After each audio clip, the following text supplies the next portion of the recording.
চাকরি দেওয়ার নাম করে আর্থিক প্রতারণার দায়ে গ্রেফতার সিআইএসএফ এর জওয়ান ও তার ছেলে। অভিযোগ 38 লক্ষ টাকার প্রতারণা করেছেন একাধিক ব্যক্তিকে রেলে চাকরি দেওয়ার নাম করে। সিআইএসএফ আব্দুল মালেক ও ছেলে নিজামুদ্দিন গাজী বসিরহাট থানার পিফা ও দেবক এলাকার বিভিন্ন যুবককে রেল সহ কেন্দ্র সরকারের বিভিন্ন দফতরে চাকরি দেবে বলে টাকা নিয়েছিল।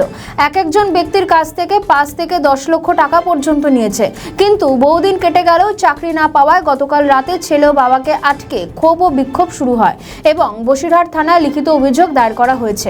অভিযোগের ভিত্তিতে দুজনকে গ্রেফতার করেছে পুলিশ।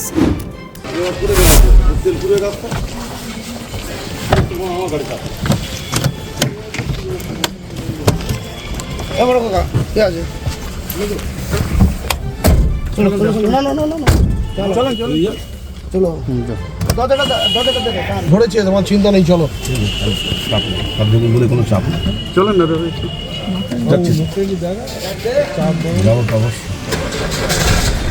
চলো।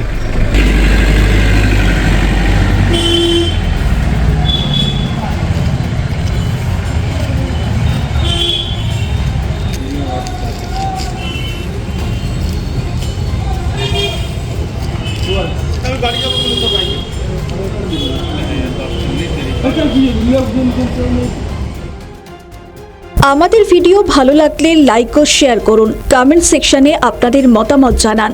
আরও ভিডিও পেতে আমাদের চ্যানেলটিকে সাবস্ক্রাইব করুন এবং প্রতি মুহূর্তে খবরের আপডেট পেতে প্রেস করুন বেল আইকন।